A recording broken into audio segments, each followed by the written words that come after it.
Thank you, and welcome back to the Patriots 300 Level Podcast. My name is Eric, and I'm joined by my co-host Kevin. Welcome back for our 89th episode, where we'll be breaking down the Patriots' 53-man roster and previewing the upcoming season, as well as previewing their first game, which is this upcoming Sunday versus the Las Vegas Raiders. Make sure to follow us on Instagram and Twitter/X at Pat's 300 Level Pod for up-to-the-minute updates and commentary on news of the day. Kevin, we're back for NFL football, Patriots football. Been a little bit, but training camp's finally done. Preseason's finally done, and we're ready for some games this week. What are your overall thoughts? Just Patriots being back, NFL being back, and anything over the offseason that has surprised you in a good way or bad way before we start getting into some of our topics that we have planned. Yeah, I think I'm excited for this year. I know we didn't do as much in the kind of training camp like we've done in the past, but just due to schedules and timing is a little bit harder. But getting back at it will hopefully be every week, unless something happens here and there that happens every year. But really excited to kind of go through and talk to the Patriots, and much more excited this year than last year. I think Yeah. everyone knows that. We were kind of dreading last season, knowing that it wasn't going to go in the direction that anyone wanted to go, unless you wanted to go in that direction, so that way Mayo wouldn't be the coach, which was kind of the Yeah. silver But lining of things. yeah. Um, And even to that end, though, like neither of we said last year in the beginning or our beginning of season episode, I believe, if not, we said it many times throughout the year, that like we thought last year was going to be bad, but it would have to be 0 and 16, 0 and 17 level bad for Mayo to be gone. And we were just dreading it, thinking that this is what we're going to have to deal with for the next 2 to 3 years. mhm. Luckily, I know what worse than we expected, even though they did Oh go yeah, I through don't think the anyone could have thought it was going to go that bad. Like yeah. I Like had record no. wise, it ended up around where we thought, I think it's but just exactly where the we thought, because I think I yeah, said it was going to be the same record as the year before. They were probably going to be like a 6 to 7 win team, and they'd lose a few games on coaching, but it just looked much worse yeah, than any exactly. of us thought. And that, but luckily, the to Kraft's credit, he recognized his mistake and admitted to it, which is something we didn't expect, and moved on. And now we have Rabel, who, at least on paper, everything we've seen in camp and the media and everything seems to have righted the ship so far. But we will have to wait and see what the on-field product actually looks like. Uh, Exactly. so j- just going through camp preseason, some of the notable roster cuts, decisions. Kendrick Bourne was released after the 53-man roster cut down. Same with Jabril Peppers, Javon Baker as well. He was cut, one of Elliott Wolf's picks last year. Same with Layden Robinson, who believe the beginning of the season last year, Gerard Mayo said Layden Robinson is a special talent, which is why he was starting. He's gone. Cole Strange gone, City Sao gone. Those were some of the notable ones, among others. Anyone that stuck out to you that is gone or that you didn't think should be, or anyone that's still on the roster that you're kind of surprised about? I don't think any of these were complete surprises. I think going Yep, into this year, I think we all knew the way that they were trying to clean house, that they were going to get rid of a lot of kind of former players and have their own kind of regime where yep. keeping a lot of the good ones, but they were going to try and anyone that had any sort of kind of leadership position, they wanted a kind of a change of voice there. Hmm. Um, so that's why I also wasn't surprised about Jabril Peppers. More so as the training camp went on, I thought he was going to be on the team. So Yeah. more so there, I would have thought more at the beginning they would have gotten rid of him. And I'm actually surprised that Tavai is still on the team. I thought he was going to be gone. Yeah, he was Um, my one surprise that Tavai that he's still on the team. I mhm, know in our one of our offseason episodes that we did have this year, it was either you or me that said that we thought Peppers could be a surprise cut mhm. just because of the new regime coming in. Does he fit the system of what they're trying to do? Also the leadership aspect as well. So again, talent wise, it's a surprise because I think he has, when healthy or not suspended, he has been one of your best defenders the last couple of years, and he is versatile. But Vrabel is trying to build his own defense, build his own team. Yeah, and a lot of the Rabel defense uses kind of those two high safeties, and that's not something that Peppers and Duggar are really known for. And Yeah, I think one of the things is that we saw that they're trying to get trade Duggar. I think it is basically one of the two at most they would keep. Yeah, And Duggar is more kind of dead money than if they were to get rid of Peppers. yeah, So if you're going to be paying that money anyway, it makes sense to maybe just keep Duggar. Although I think Peppers is better than Duggar. I agree. Um, that's It probably depends what on it what came they're trying down to to. use. If you're gonna move Duggar more into being like a linebacker type role, Mhm. maybe. But for the true safety position, I think Peppers is better. Yeah. But Um, Peppers is also good inside the box too. But yeah. And then so like Bourne isn't surprising. yeah, He's getting older. He hasn't really shown. I like Bourne as a player, but he's never actually shown more than what 30, 40 catches a year, and then always being in the wrong spot, not knowing the play, running the wrong route, making a bad fumble. And just at his age, it makes sense to go younger there. yeah, Um, Everyone else, not really a complete shock. I was a little surprised about City So, just because he did do well in his rookie year with Bill yeah. O'Brien. And going to Josh McDaniels, I thought the change in the scheme might do well for him, but I guess that didn't end up working out. Yeah, no, I agree. Other than that, there wasn't really too much surprising. I thought Tavai would be shipped out of here early on, but he's still here. But again, he's on IR too, so we don't really know. Polk is on IR, but it's essentially if he wasn't injured, he would have been out of here, placed on Foxborough, or placed on IR with Foxborough flu, just so that Elliot Wolf doesn't look terrible for cutting a second round pick a year later. Essentially, a late first round pick, early second round pick with pick 37, which is essentially a late first round pick. But other than that, everything seemed to make sense. Chisholm making the roster. Uh, what was his name? Ponder as well, another undrafted free agent. I guess one other surprise was Swinson, the fifth round defensive end from LSU. He was cut, but overall, everything else seemed to make sense. Not too many surprises. Yep. I think kind of going through the roster, I think the biggest thing here is just I think there's just a little lack of depth on the roster too. Yeah, So I know bring that up where they did make a lot of change, but there's only so much change you could do in on off season. yeah, Where I think they've got a very decent kind of starting lineup in both ends. But the yeah, problem is just the lack of depth, where if someone gets hurt, there's not as many people to line up to go beyond them. So that's what you kind of saw in the last game against the yeah. Giants, where it's all of those kind of backups playing. Our Mhm. backups did not do well against the Giants backups. Just the depth there just isn't as much. And that's kind of expected where and something Vrabel even mentioned too, where you build your depth through the draft and Yep. saying that we haven't had great drafts through the last few years, especially when you throw out pretty much every single pick you had last year, except for Drake May, when he was the kind of the consensus pick. So it would be Yeah. really funny to see what would have happened if they actually it wouldn't be funny for us, but like in an alternate universe, what would have happened if they didn't have the fourth overall pick? What happens if they had like the 15th? Um, Yeah. would they potentially have no one on the no one drafted from last year? I think that'd be kind of an interesting thing to see. And on that Yeah. note, just wanted to go to a report from the bald guy. What's his name? From the Herald. Oh, Andrew Callahan. Andrew Callahan was mentioning how that a lot of these kind of cuts aren't a referendum on trying to get rid of male players, as is Elliot Wolf identified players.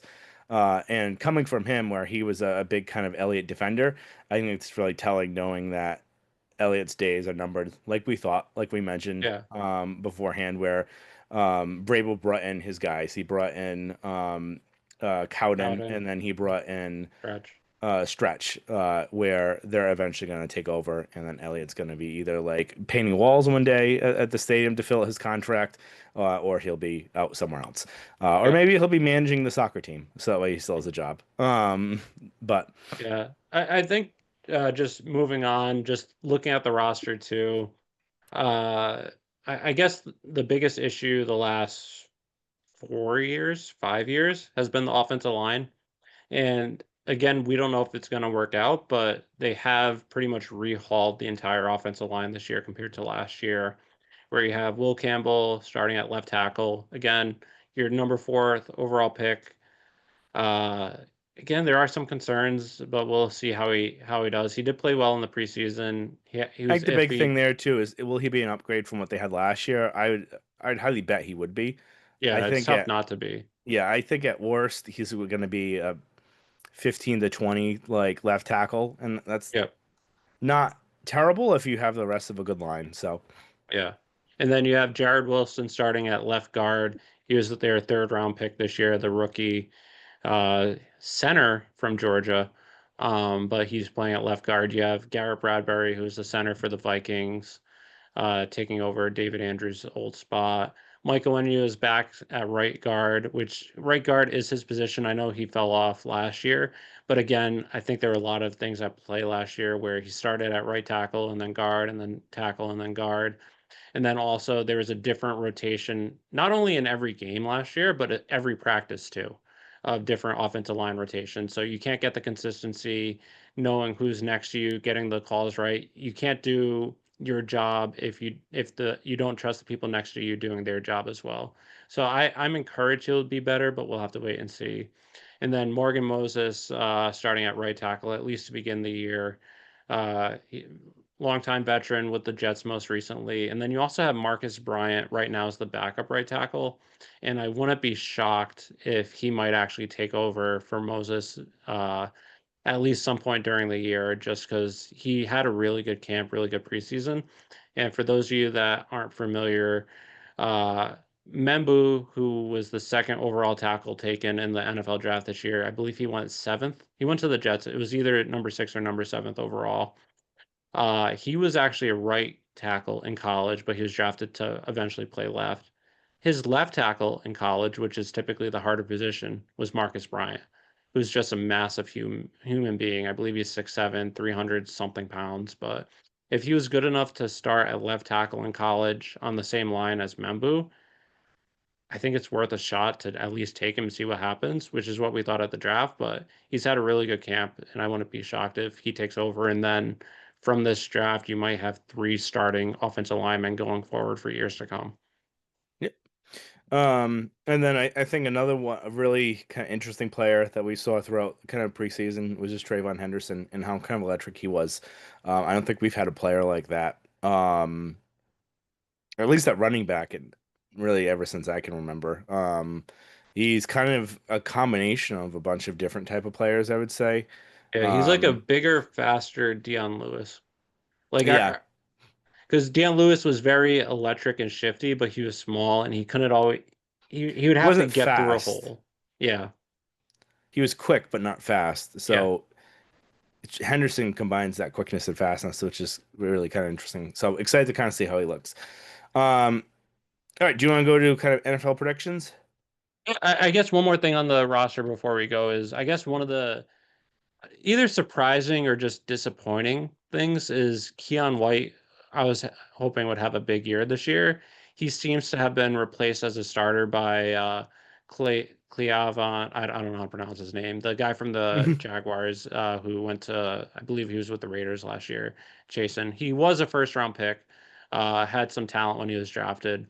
And he's been having a good camp, but Keon has fallen behind him in the starting role, which I was expecting a big year from Keon this year, but we'll have to wait and see. Maybe he'll be able to learn the defense more, pick it up, and then find his way back into the starting lineup. Yeah, I think too with Keon, I think it'll help having a real coach again on defense, someone that can Yeah. help him with his development. Where in his second year, that's when you try and hope to grow as Hmm. a player, and having kind of that, and him even admitting it last year, how not having the coaching that he wanted Yep. kind of really hurt his development. So it'll be interesting to see how he is with Vrabel. I did think it was funny. There's a video today that was posted of Vrabel blocking Chazen and actually Yep. blocking him well. And I was like, I don't know if that's a good sign that a 50-year-old man can block Yeah. your one of your edge rushers, but it'll be kind of interesting to see. All right, NFL predictions. Who do you got for your division winners? So East, I have Bills. North, I have the Bengals. South, I have the Texans. And West, I gotta go with the Chiefs again until I'm proven wrong. Last year, I know the last 2 years I didn't, but Until they're proven that they're not going to win it, I'm going with Chiefs. All What right. about So you? I'm gonna go Bills with the AFC East. The West, I'm going to go with. I don't want to take them. I'm gonna go with the Chargers. The Okay. North, Bengals, and then the South, I'm going to go with the Houston Texans. All right. And what about the NFC? NFC, I'm going to go Commanders with the East.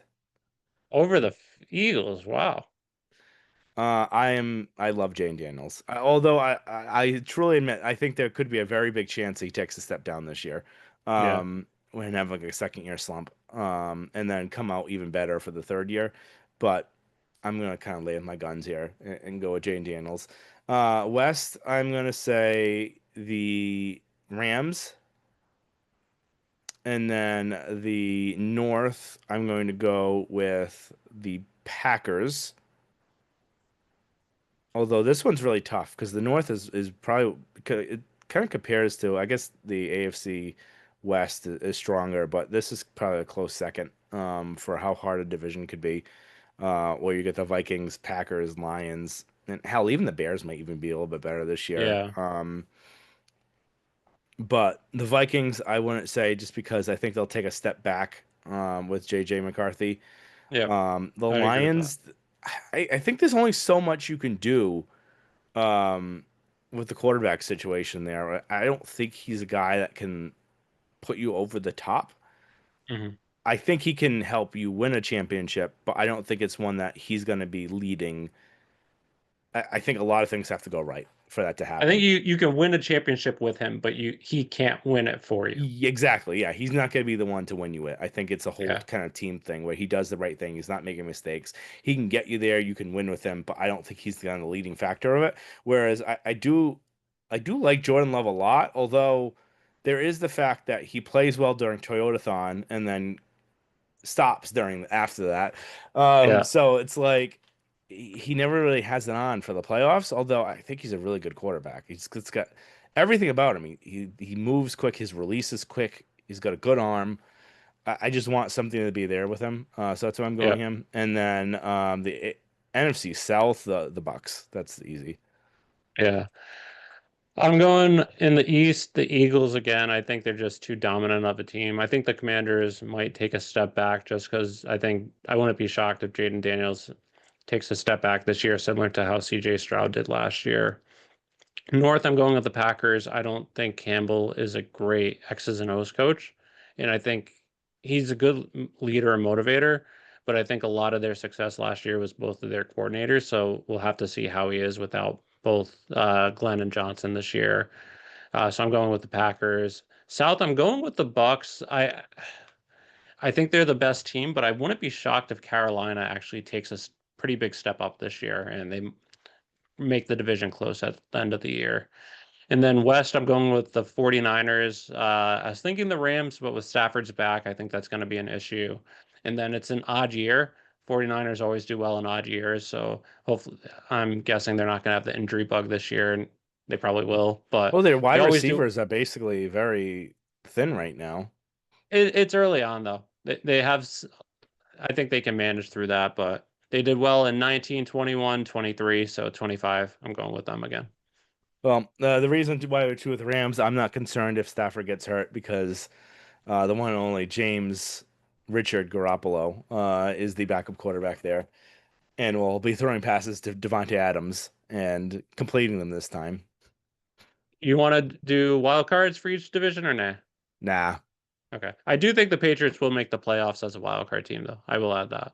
All right. And then what is Super your Bowl. Super Bowl prediction? That is a good one. I am going to go with, I think the Bills are finally going to get over the hump, and it's going to be the Bills against, I say this team every year. And I'm never right, but it might be this year. The Bills against the Packers. And then the And who's Bills winning? will lose on a missed field goal. Okay. 24 to 21. Right. I think it's good. They don't have a great coach, but I'm gonna still go with the Bengals. I think that actually no, their defense sucks. What am I talking about? Forget that. I will probably go with Chargers. Um, I think McDermott's gonna just shit down his leg again. And just looking at the rest of the AFC, maybe the Texans, but I think the Chargers with Jim Harbaugh, they are going to go against the Packers, and then the Packers are going to win just because Justin Herbert in big games will find a way to choke, like the Chargers always do. But I will go Packers over the Chargers. All right. And if I'm picking a score, I will go 31 to 24. And who's your MVP? For the league, Yep. uh, I'll probably go with Josh Allen. If he's healthy, it's tough with the rushing and the throwing. It's either probably going to be him or Lamar Jackson, unless someone just completely balls out this year. I'll go Josh Allen because Lamar Jackson has been healthy the last few years. I feel like he's, Due for an injury yeah, bug. due for an injury. You never wish on an injury, but just what he's hasn't been healthy like the previous like 3 or 4 years, and he has the last 2 years. So that's why I'll just go Allen. What about you? I was gonna go Josh Allen. I kind of want to go Jane Daniels down because you picked Josh Allen, but Uh, I'll say Josh Allen. Sounds good. And I now don't want on to to jinx the myself too much where I have him yeah. on in my dynasty league. So So now thinking, moving on to the Patriots, what are your thoughts for them this year? What are your expectations? What would be a good season and and what would be a bad season? I think a Uh, good season would be anywhere from 8 to 9 wins. Like that would be what they should get at minimum. yeah, Um, assuming no major injury, I'll yeah, always throw that. Like if Drake May is out for a prolonged period of time, they're not winning anything with Josh Dobbs, maybe with Tommy or Cutlets. Tommy Cutlets. Maybe he wins you a couple games, but like nothing crazy. Yeah, So assuming no major injury, I would say a minimum of 8 to 9 wins. I'm optimistic, but I also like want to be realistic. So I'm gonna say they're gonna go 9-8. Although I could see them winning 11 games. yeah. They're favored in I'm 11 games. I just think with all this roster turnover and all these new coaching, it's kind of unfair to expect them to win that many yeah, and to win strong. So I want to kind yeah, of temper expectations a little bit and say 9-8. yeah. I have them 10 and 7 to begin the or after free agency and the draft. I was thinking maybe 11 or 12 just because of they have an easier schedule this year. And then just thinking of how many games they lost solely on coaching last year, or just coaching decisions, not even considering scheme or game prep or anything like that. But I have to agree with you. The NFL is a tough league to win in. Uh, and there is a lot of roster turnover. So I'll go 10 and 7. They make the wild card. Probably lose first round unless they get lucky and face a Bengals team without defense or something like that. But All right. Who's your team MVP? I'm going Drake May. As long as he doesn't pull a Mac Jones and regress year two, typically quarterback's the most important person. If the Patriots are going to have success, Drake May is going to have to start leading the way. So I think he's capable. He's definitely much more talented than Mac was. And then having Josh McDaniels here and a good coach and Vrabel this year as well, that should help him hopefully progress. Yeah. This one's hard for me because like again, it's a lot to put on our shoulders as a second year quarterback and basically having your first year wasted. Yeah. Um, and I was between him or Gonzalez, but with Gonzalez's injury, um, I don't know when he's gonna get out there. Yeah, so I'm gonna go with him with Drake May.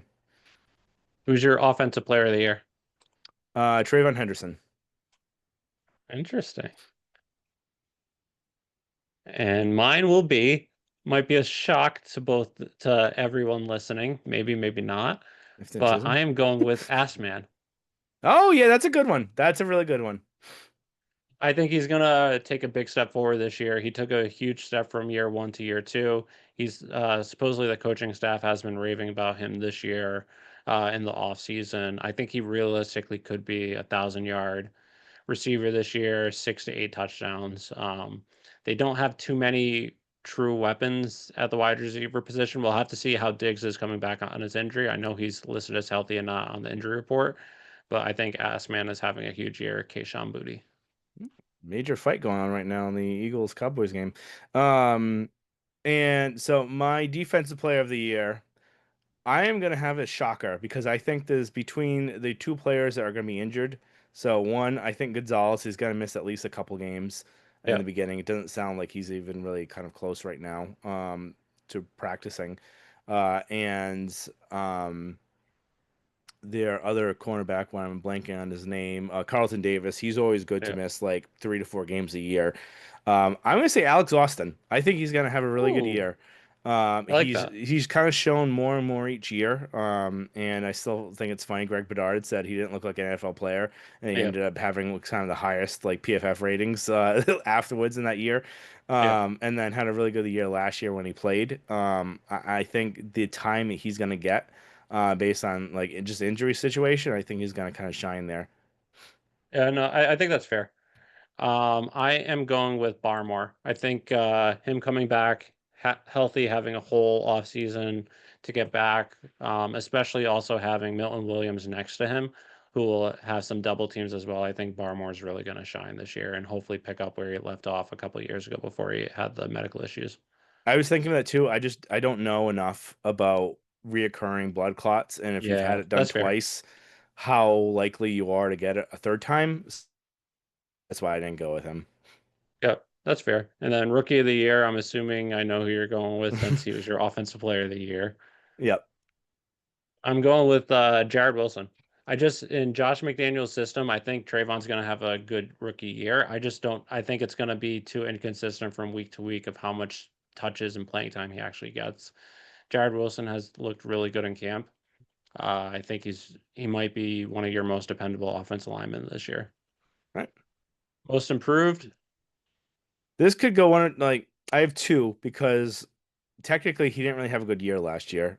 Drake May. yeah, Is one. So I'm going to give two names: Drake May and then Demario Douglas. Just because Vin Pelt had no idea how to use a slot wide receiver last year, so he's going to be seeing a lot more touches, assuming he yeah, stays healthy.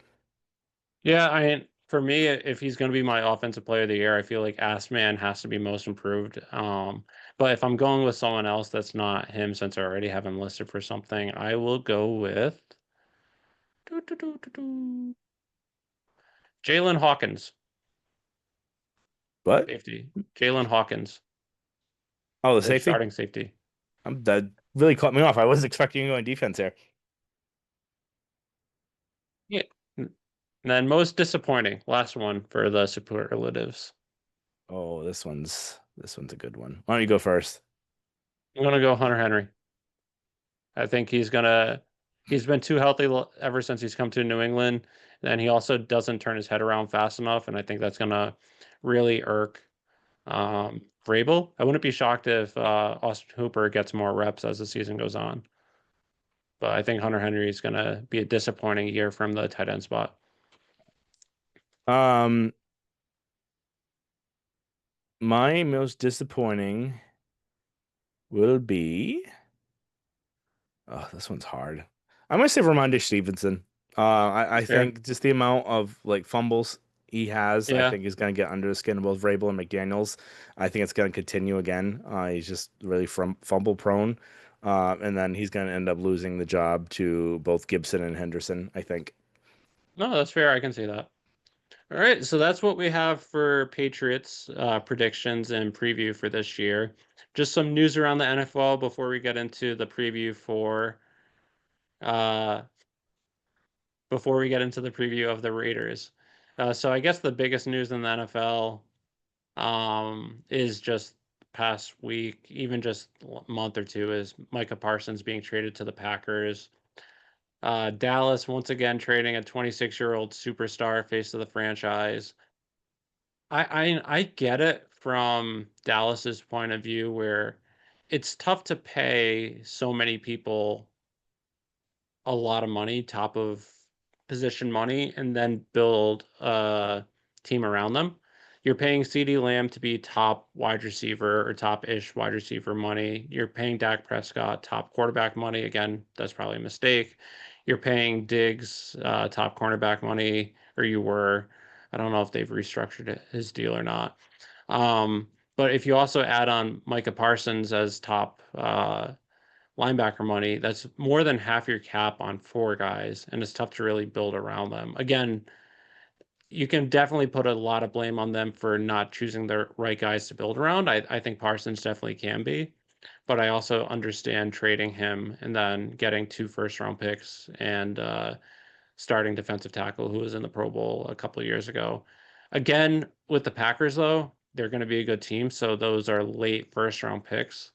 If you're going to do this trade, why not do it before the draft so you know who you're getting and it helps your team this year? Uh, what are your thoughts on the trade? There's one more thing I want to talk about it, but I want to get your thoughts on it before we move on.